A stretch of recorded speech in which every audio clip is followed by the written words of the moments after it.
What's up? Hey, What's up? What's up, man? it's good to see you guys. Yeah. Long time no see. Yeah. Hold on. I got to plug my headphones back in. There we go.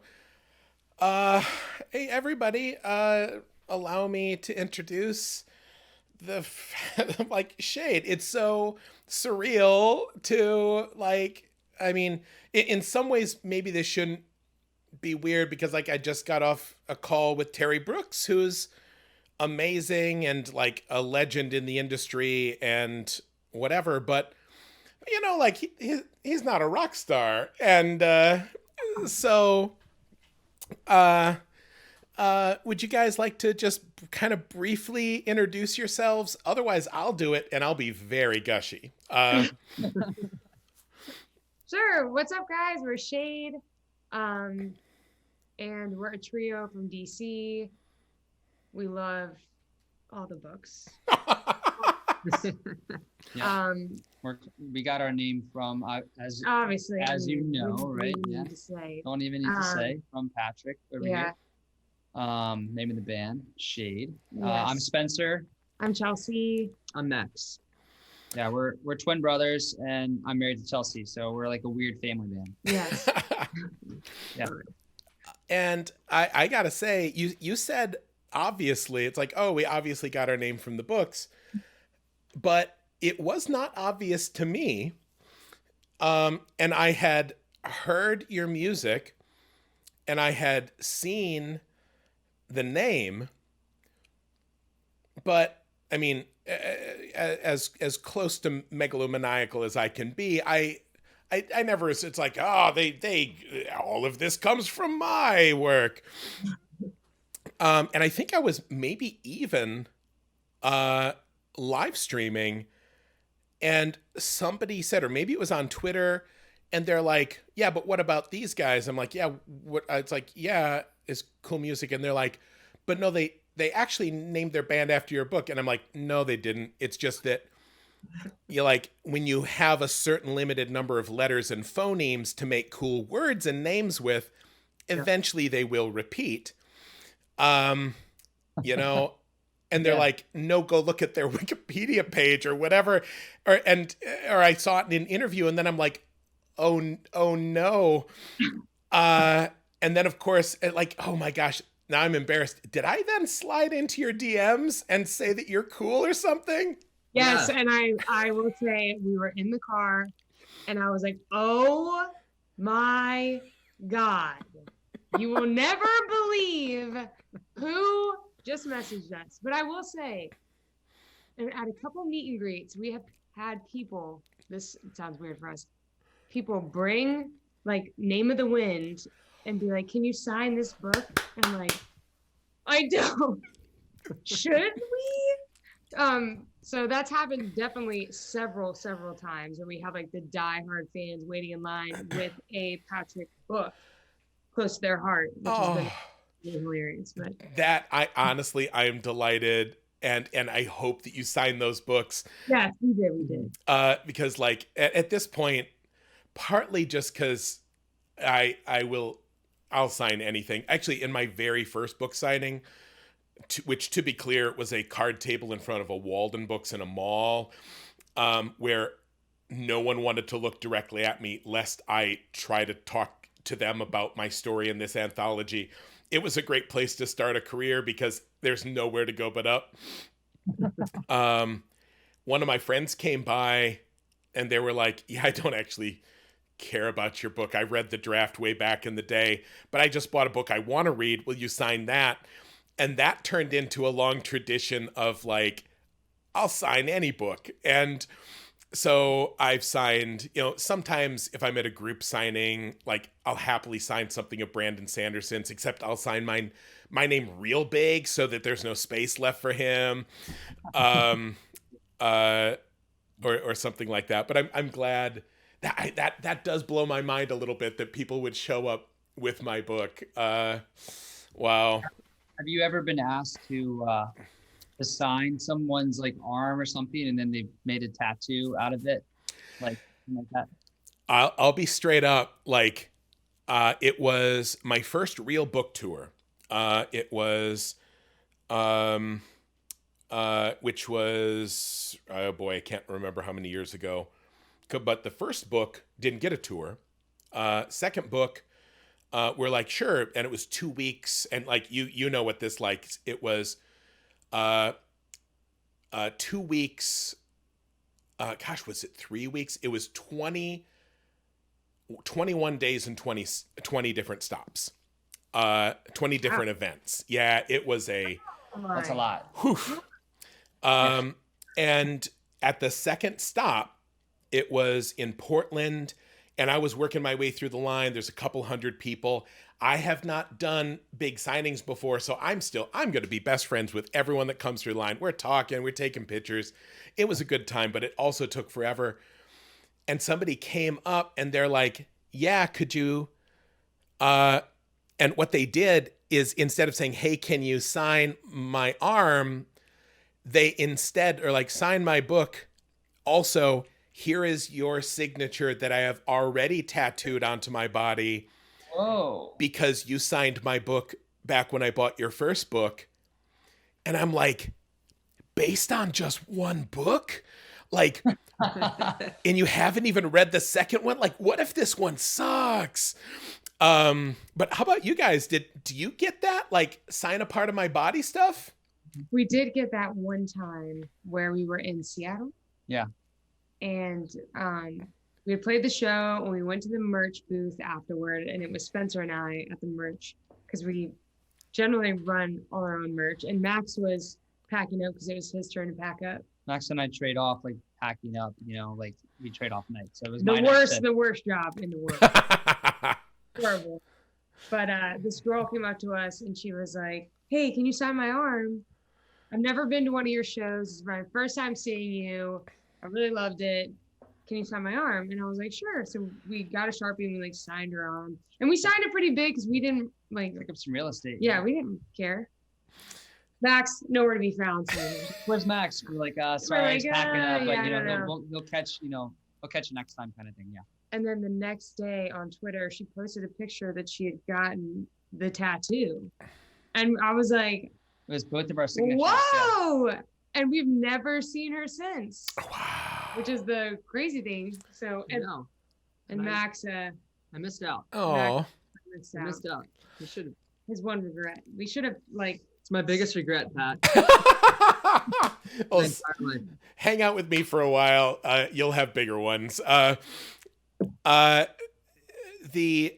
will say, just because we're on the subject and just because it's something that people do ask, or they're like, oh, have you ever signed a body part or whatever? I signed a baby once on their onesie, not on the baby itself. I drew a line.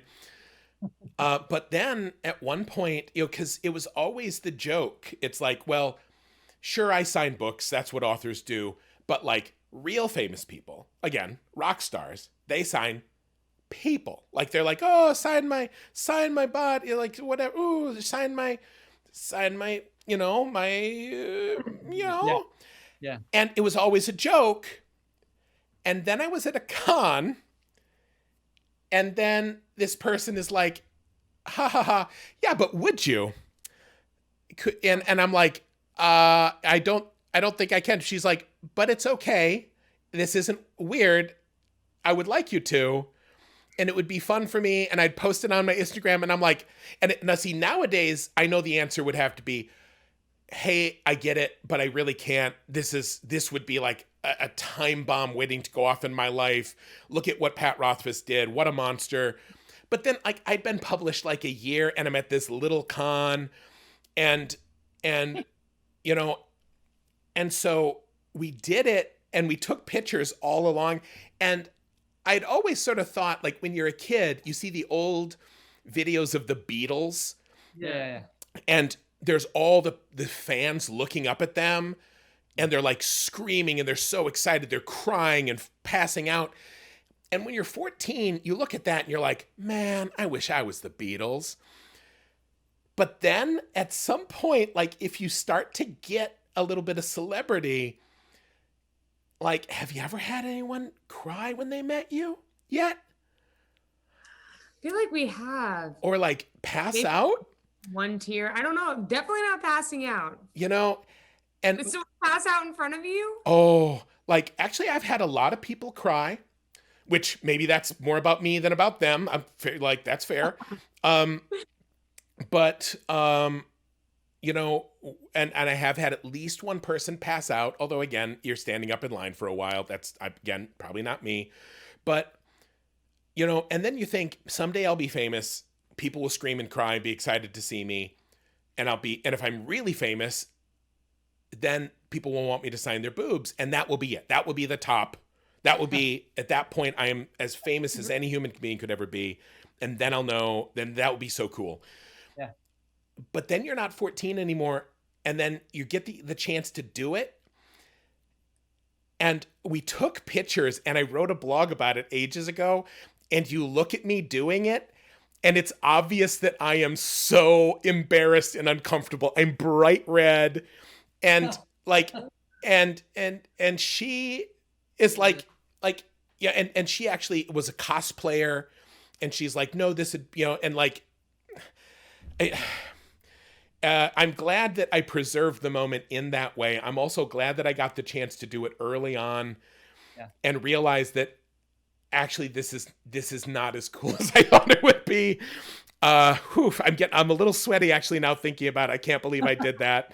That's good. So, but I might actually briefly throw it out to my chat a little bit. To say, hey everybody, we've got them here for a bit. Any quick questions you want to ask about music? Or here's somebody. It's like, that's my friend Rachel. So yeah, apparently, yeah, this person knows the person. And honestly, that got them. To be clear, I knew her from other cons too. This wasn't just. I mean, I'm trying to explain it, and I'm not making it sound any less weird. But yeah, any questions you'd like to ask real quick? You know, mine is, you know, and you guys have told me, but I know it's going to pop up here. Yep, there it is. Why, besides loving the book, did you choose the name Shaed? See, I knew that one would come up. Do you mind telling that little story again? Sure. You want to go for this one? You want to go for this one? Yeah, I'll start it out. So it was why, other than this story, do we name ourselves Shaed?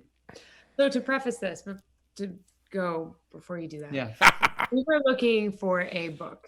So this was probably like 7 years ago. Yeah, we were looking for a book. We generally do like a book club thing here in this group where one person will read a book, then pass it on, then pass it on. And I was having a surgery, and Spencer desperately wanted to read me a book because he thought that this was going to be like the best thing for me. I don't know about desperately. No. To read you a book. No, but he was like he wanted to do all this research to find like the perfect book. Yeah. And so Name of the Wind kept coming up, and he was like, okay, I have to get this book. So he gets the book. He reads this book like a flat. He doesn't read it to me. What? That is not He true. reads the first line, and I'm like on all sorts of pain medicine, and I'm just like, shut up, do not read to me, do not speak to me, do not touch me. So he reads the book silently, and then he's like, you have to read this book. I read the book. We fall deeply in love. Max reads the book. Mm-hmm. And so we read Name of the Wind. We read Wise Man's Fear. And then we were looking for a band name. We were previously another band, and we were looking for a band name, and we all just were so in love with these books that we're like. Yeah, I think we were actually just like, at that point, we were just flipping through your books, and like, cause you know, like there's got to be something in here. We know how creative you are. We're like, there's got to be something cool in here.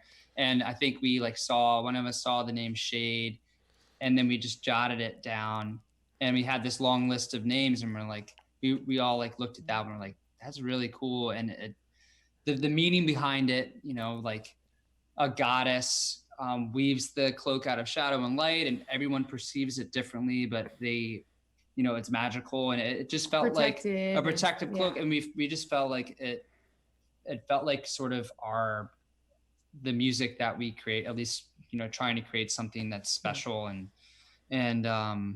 it looks good on paper too. It's just a It good does look looking good on word. paper. it looks real good. It's got like a whole symmetrical thing with the all caps, and there's us. It was checking off all the boxes. Yeah. Plus, like, thinking of a band name is really, really hard. I impossible. can't imagine.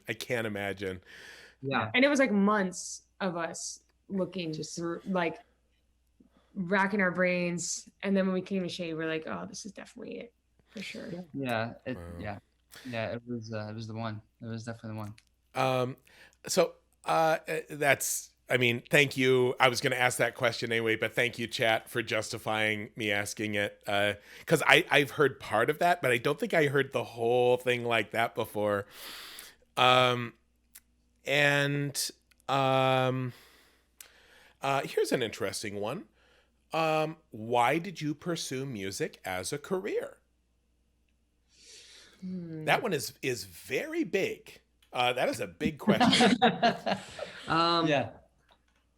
Well, I think all of us had very supportive parents, and speaking for Spence and I, our mom's a musician. She's like a songwriter. She never pursued it professionally, but she really wanted us to be in a band, and she got us taking piano lessons at a young age, and then taught us how to harmonize and write songs. And we were just such bad kid. We would fight all the time when we were little kids, and our mom, in order to get us to stop fighting, she could say, go to the piano and write a song for Santa Claus, because we had an actual dude in our neighborhood growing up that would do Santa visits every year. And so we had the same Santa, this Italian Santa named Billy Battista, who would come to our house every year. And then he'd say, hey, give me a song. Santa wants a song. I don't know if that's a good Italian. No, it's horrible. That's horrible. That's terrible. Sorry. I tried to embellish. He didn't. He wasn't. He wasn't an Italian Santa. He was his name. He wasn't like, hello, come on, give me the spaghetti meatball. No, he was. He was a great Santa. Great Santa, incredible Santa.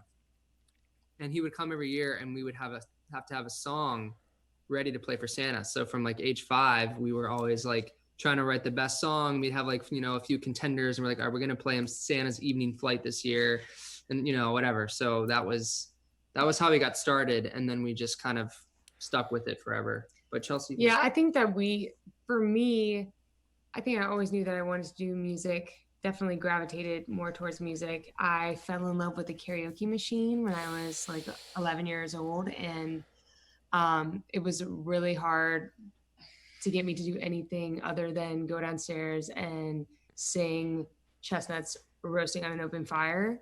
I'm in the Christmas spirit. That's why I'll say that song. But love to go karaoke machine.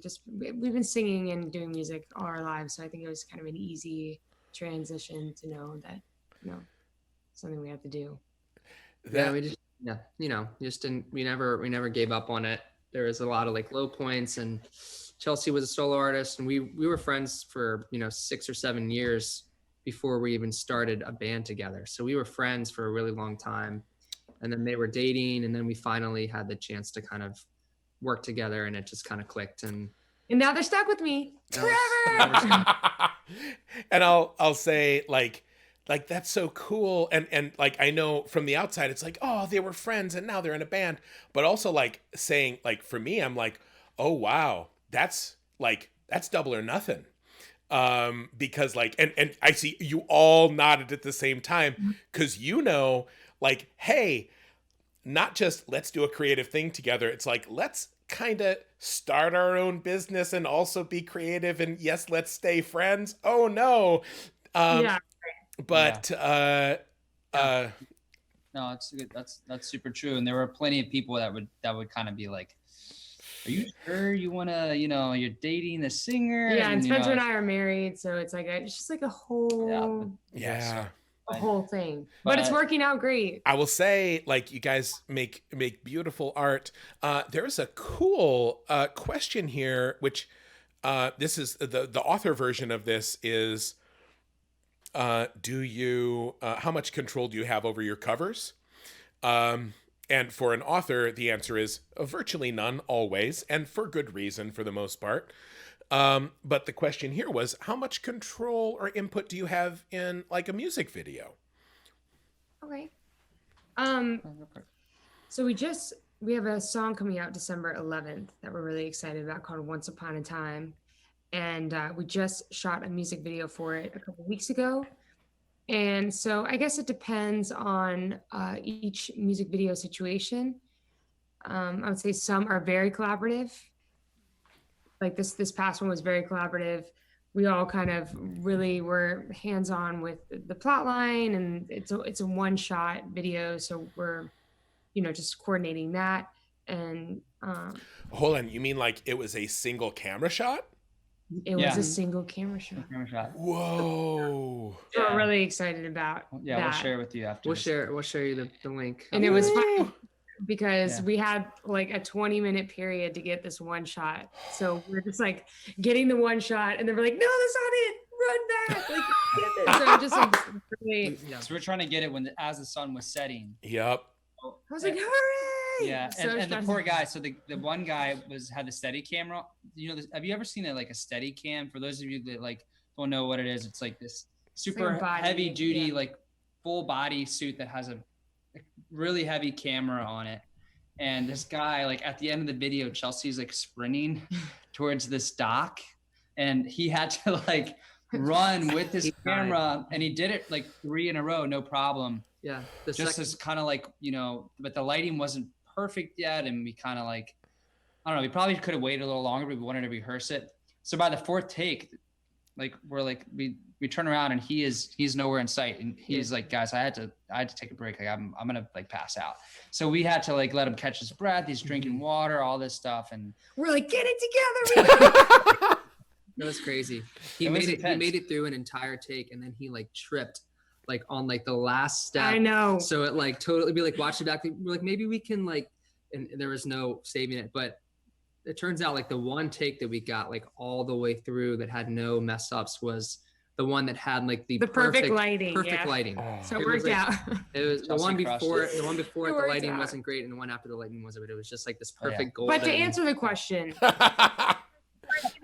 for this music video, super collaborative, working together as a team. For the video that we shot a couple months ago for No Other Way, which is our new song, that was a little bit of a different story. It was a much bigger crew, and we kind of put our creative control in the hands of the director for this one, just because we didn't really have the brain power and one thing to note though is that we always have like the initial, like we were like looking at all of those treatments and deciding which directors to work with. And then but for that last one, once we had decided on someone, then we gave them the reins. But we've never been like told you have to do like, you need to do this music video. We're always a part of it somehow. Oh, okay. We're always part of it. Cool. That, and also thank you for at the end of that. So like, and then the one that worked, it was the right light. I'm like, and I felt like my blood pressure dropped by 20 points because I've done just enough shooting to know that like, oh no, the light is super important. And also as the person performing, like, cause I did one episode of like a Travel Channel myths and monsters sort of thing. Yeah, they wanted me to host a show where I traveled the country and looked into like where mythological creatures like the Mothman or the Hodag or whatever come from and what it means about the human condition, which honestly, like, yeah, that's kind of my jam. But also then I found out like it's real hard. Like even just talking about stuff and being on camera and walking at the same time. Whew. But I feel like you thrive in that though, because you're you can go off the cuff so quickly. And honestly, it's like, and that's a very kind way of but you're right. Like I don't have a problem talking.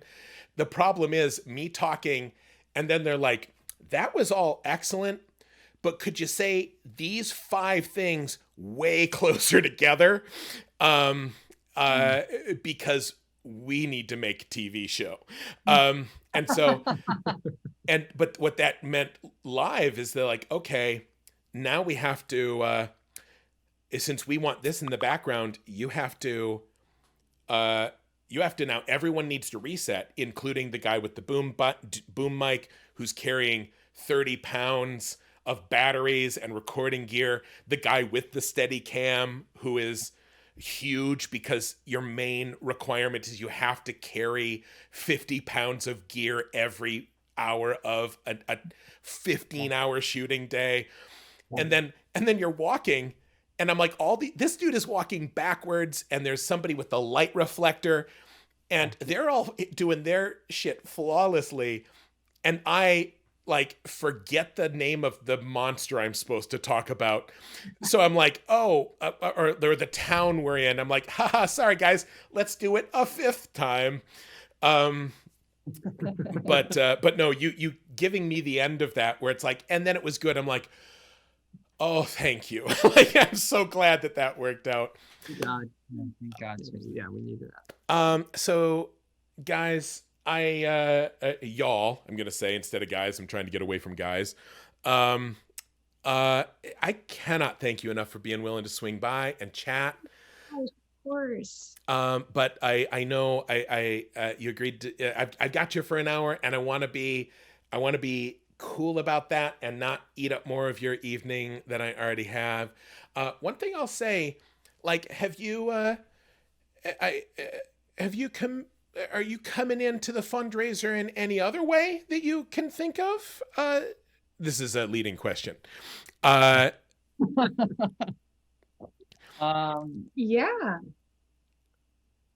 Like, are we, like, because I know we talked about it and I saw it on a list of things. Maybe I shouldn't do this here. Are you doing a little bit of a song thing? Yes, this is a leading question. Yes, we do have a song. Do you want to tell them about the song, or do you want us to tell you about the song? Actually, I'll say as a quick lead in, the theme of this year's fundraiser is something to look forward to. A lot of y'all might remember from years ago, I joked about doing, I didn't start it as a joke, and then everyone liked the idea, a Tunes from Temerant, like what I thought of as a musical anthology. And then when I was talking to my very good friend Lin-Manuel Miranda, he appropriately renamed it the Aeolian Mixtape, which is a much better way of saying it. And so I know cool musician people, and I love what they do, and I can't do it because it's magic. And so that project is still moving forward, but we thought about maybe opening the door to like show off a little bit of stuff in progress.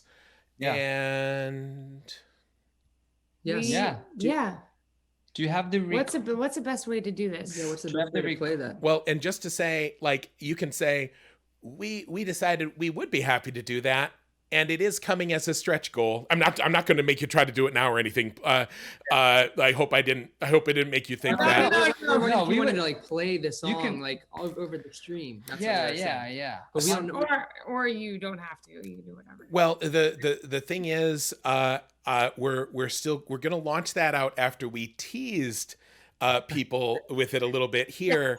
Yes. And then because the name of the game is charity, and like, hey, I'm not saying that it already exists and we're just waiting to like flip the switch and show it to you, but like, come on in and help us make the world a better place.